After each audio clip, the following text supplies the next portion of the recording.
Thousands of years ago, long before electricity, before steel, before the wheel reached most of the world, someone built this.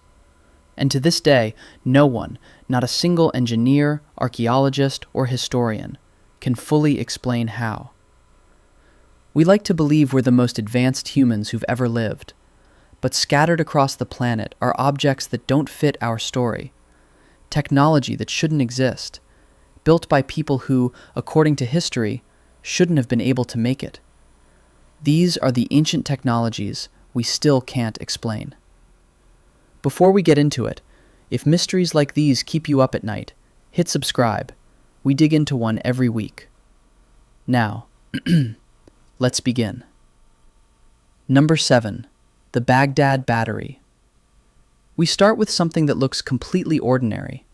A clay jar, about the size of your fist, discovered near Baghdad, dated to roughly 2,000 years ago. But inside is a copper cylinder, wrapped around an iron rod. Fill it with vinegar or grape juice, and this jar produces something it has no business producing: electricity. A small charge, around 1 volt. The question that haunts researchers isn't whether it works, replicas have. It's why. Why would a civilization with no recorded understanding of electricity build a battery, more than 1,000 years before Alessandro Volta was even born? Some say it electroplated gold. Some say it was nothing at all. But no one knows for certain. And that's only number 7. Number 6. The Iron Pillar of Delhi. In Delhi, India, stands a pillar of iron over 7 meters tall, forged around 1,600 years ago. By every rule we know, it should be a pile of rust by now. It isn't. After 16 centuries exposed to rain, heat, and humidity, the iron has barely corroded at all.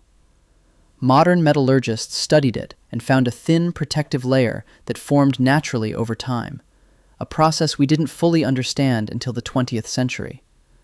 The craftsmen who made this had no microscopes, no chemistry, no theory of corrosion, and yet they produced metal so pure, so perfectly worked, that we struggle to replicate it even today. How did they know? Number 5. The Nimrud Lens. This little piece of polished rock crystal was found in the ruins of an ancient Assyrian palace. It's nearly 3,000 years old, and it's ground into a lens, a magnifying lens capable of focusing sunlight and enlarging objects. The problem? The first written record of lenses being used this way comes thousands of years later. Was it jewelry? A magnifier for fine craftsmanship? Or, as some have dared to suggest, part of an ancient telescope used to map the stars long before we thought it possible? We genuinely don't know. Number 4. The Great Pyramid's precision. You knew it was coming. But forget what you think you know about the pyramids, and look at the numbers. The Great Pyramid is aligned to true north with an accuracy of 1/15 of a single degree, more precise than many structures built today. Its base is level across 13 acres to within 2 centimeters. It's made of over 2 million stone blocks, some weighing as much as 80 tons, hauled and lifted into place with no cranes, no engines, no iron tools.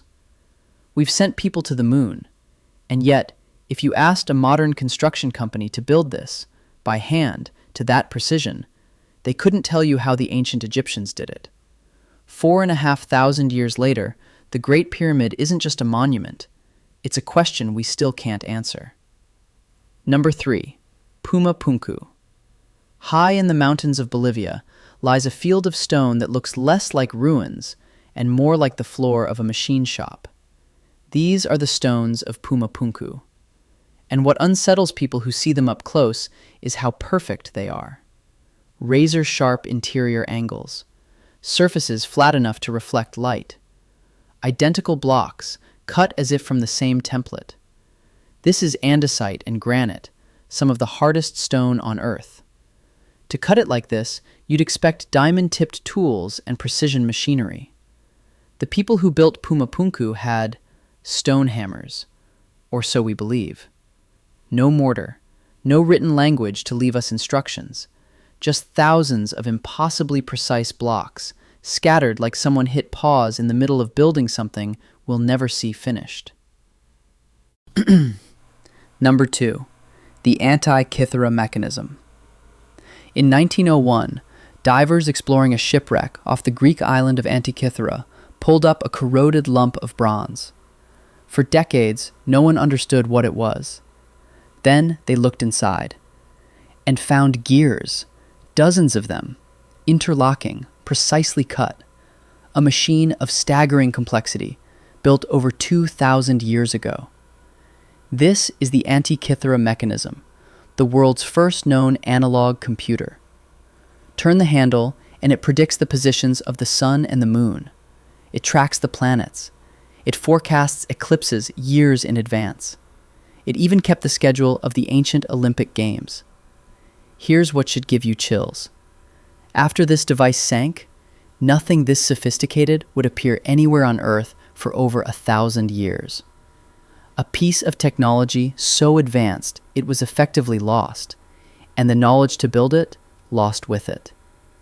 How many other machines like this existed that we'll simply never find? Number 1. The Unfinished Obelisk. And our number 1 isn't a tiny artifact. It's the size of a building. In a quarry in Aswan lies the Unfinished Obelisk. Had it been completed, it would have stood over 40 meters tall and weighed more than 1,000 tons, the largest single piece of stone ever shaped by human hands. It was carved directly out of the bedrock, and then a crack appeared. The project was abandoned, frozen in time. But it's the marks left behind that stop you cold. The trenches, the shaping, the sheer scale of the ambition. To even attempt to move a 1,000-ton block, you need engineering we associate with the modern age. They tried it, with what we're told were simple tools. And that's the real mystery, isn't it? Not just one impossible object, but that everywhere we look, across every continent, every ancient culture, we keep finding the same thing. People who knew more than they should have. Maybe there's a simple explanation for all of this. Patient hands, lost techniques, knowledge passed down and then forgotten when empires fell.